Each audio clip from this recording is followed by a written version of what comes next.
നമ്മൾ കഴിഞ്ഞ ദിവസം ഇതിൻ്റെ തന്നെ കളർ ചേഞ്ച് നമ്മൾ അപ്ലോഡ് ചെയ്തിട്ടുണ്ടായിരുന്നു ഒരു ബ്രിക്ക് കളറിലേക്ക്. അപ്പോൾ അത് കംപ്ലീറ്റ്ലി സോൾഡ് ഔട്ട് ആണ്. അപ്പോൾ അതിൻ്റെ തന്നെ വേറെ ഷെയ്ഡ്സും കൂടെ കൊണ്ടുവരുന്ന കസ്റ്റമേഴ്സ് ചോദിച്ചിട്ടുണ്ടായിരുന്നു. നമ്മൾ ഇന്നത്തെ പ്രൊഡക്റ്റ് എന്ന് പറയുന്നത് അടിപൊളിയായിട്ടുള്ള 2 ഷെയ്ഡ്സിലേക്കും കൂടെ നമ്മൾ ആ സെയിം പ്രൊഡക്റ്റ് നമ്മൾ റീസ്റ്റോക്ക് ചെയ്തേക്കുന്ന കേട്ടോ.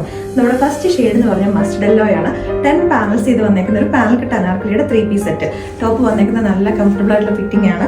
2 സൈഡ് പോക്കറ്റ്സ് ഒക്കെ കൊടുത്തിട്ടുണ്ട്. ദുപ്പട്ടയാണ് നല്ല ബ്യൂട്ടിഫുൾ ആയിട്ട് വന്നേക്കുന്ന പ്രിന്റുകളാണ്. നല്ല വീതിയും നല്ല നീളവും ഒക്കെ ഉള്ള ദുപ്പട്ടയാട്ടോ. ഇതിന്റെ ബോട്ടം ആണ് അത്യാവശ്യം നല്ല ലൂസ് ഫിറ്റിലേക്ക് വന്നേക്കുന്ന ഒരു ബോട്ടമാണ്. ടോപ്പ് ലെങ്ത് വരുന്നത് ഓൾമോസ്റ്റ് ഒരു 49-50 ഇഞ്ചസിലേക്കുണ്ട്. അത്യാവശ്യം നല്ല ലോങ് ആയിട്ടുള്ള ഒരു അനാർക്കലി ടോപ്പ് ആയിട്ടാണ് വന്നേക്കുന്നത്. ഈ പോർഷനിലേക്കായിട്ട് സീക്വൻസിന്റെയും അതേപോലെ തന്നെ പേളിന്റെ ഹാൻഡ് വർക്ക് വരുന്നുണ്ട്.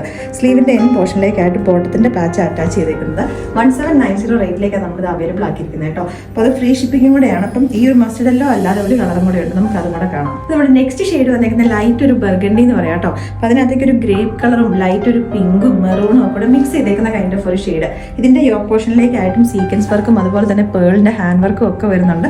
സോഫ്റ്റ് കോട്ടണിലേക്ക് വന്നേക്കുന്ന ദുപ്പട്ട, പ്രിന്റഡ് ആയിട്ട് തന്നെ വന്നേക്കുന്ന ദുപ്പട്ടയാണ്. നല്ല ലൂസ് ഫിറ്റിലേക്ക് നിൽക്കുന്ന ഒരു ബോട്ടോ, നല്ല കംഫർട്ടബിൾ ആയിട്ടുള്ള ഫിറ്റിംഗ്. ഞാൻ ഇതിനകത്തേക്ക് ലാർജ് സൈസ് തന്നെ യൂസ് ചെയ്തേക്കുന്നത് കേട്ടോ. അപ്പോൾ ഈ രണ്ടെണ്ണത്തിനകത്ത് ഏതെങ്കിലും ഒരെണ്ണം ഇഷ്ടപ്പെട്ടിട്ടുണ്ടെങ്കിൽ നമ്മുടെ വെബ്സൈറ്റ് ത്രൂ അല്ലെങ്കിൽ നമ്മുടെ വാട്സാപ്പിൽ കൂടെ നിങ്ങൾക്ക് ഓർഡേഴ്സ് പ്ലേസ് ചെയ്യാവുന്നതാണ്.